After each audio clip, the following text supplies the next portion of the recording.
Hey everybody, good morning. Eric Chaconis here for PT on Ice. Today we're talking about really bridging the gap between strength and conditioning and rehab. So we're here at Pearson Fit in Jacksonville, Florida with Henry Noel. This is KJ, another trainer here. So Henry and KJ are both trainers here at Pearson Fit. And I want to just give you a couple of examples today on some overhead press work that we can do and kind of bridge that gap between rehab and performance. So KJ will come right here. So let's say if you're working, rotator cuff injury or just subacromial pain rehab type program. So let's say we're kind of in that middle phase of rehab. We've already done all the kind of early stuff, calmed everything down. She's in that more moderate irritability or low irritability phase now. We can start doing a little bit more and integrate overhead work. So one of the things I really like to integrate early on is sort of a loaded carry, like a waiter's carry, right? So I can play with this flexion angle, which is nice, just taking her right underneath that point of pain. If she gets pain up and pinching up at 90, drop her right below that and then just do isometric holds in that position. You can do that as a loaded carry and have her walk. You can add perturbation to that and then slowly increase that flexion angle. Also a nice position to press in, so we can press from here and up. Again, right prior to that point of pain in the with the movement. So if they have a painful arc, take them above the arc, above the point of pain in that arc. Sustain holds in that overhead position. Same thing, perturbation in that position. And then changing that angle. Because usually when we bring them into more external rotation, more of that abduction coronal plane, we get a little more pain. So I'll slowly progress back to that higher position right there.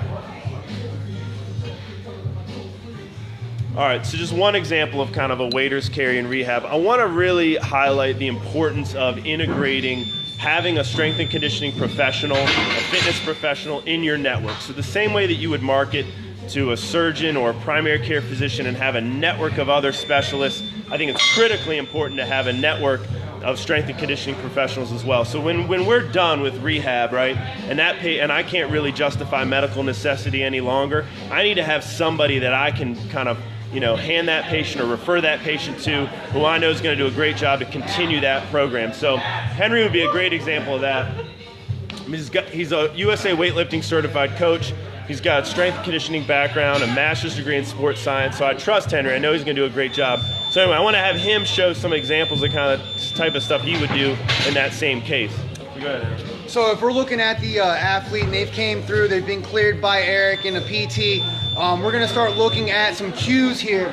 So with KJ, we're gonna come back to the kettlebell. Some cues that I always look for with my athletes is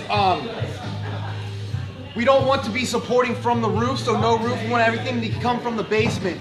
And what we look at is I got two cues. I'm looking for the ballerina arm so that the scapula is actually opening up. We got some abduction going on there. So if I bring that overhead, I can maintain that abduction in the scapula and actually have a little bit more upward rotation so that whenever she does finish that press and that lockout, that way she's getting support from more of the lats and the teres majors and minors versus actually holding it through the traps. That trap can actually have some downward rotation on that. It can actually do the second aspect of what a trap can do and shrug down. All right, so that's one thing that we're really looking for is that ballerina pose right there so that that scapula can open up as they go overhead. It's gonna be supported through the lat. Also, we don't want any shrugging going forward. So if we have any shrugging if she has that shrug forward as she comes overhead, then we're gonna have that play more forward, and that might be a reason why you're missing a jerk. You might have more of a reason why you're starting to feel elbow pain and things like that, because as you come down, it's gonna put more of that pressure on the elbow, and it's not gonna put the pressure inside of the AB adduction and holding the lat from the basement.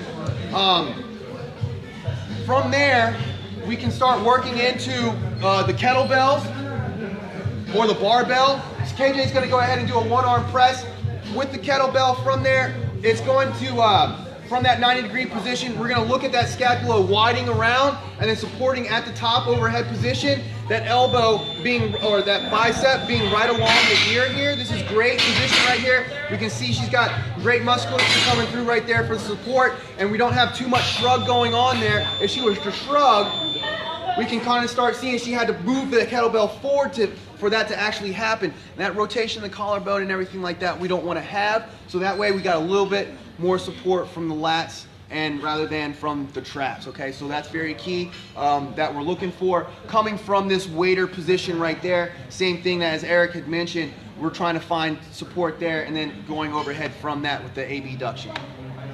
Nice, man. Awesome. Thank you, guys. So again, I think that you can learn so much from the strength and conditioning professional as a PT. There's a shared referral base there, right? I'm sending people to him as I'm having patients recover and are ready to go back to strength and conditioning and training. I can send them to Henry, but also as he's getting clients that are getting injured, he's sending them back to us. So it's just such a nice collegial relationship, and I think not enough of us are really taking advantage of that. So that was the big message I wanted to get across today, and have a great day, everybody.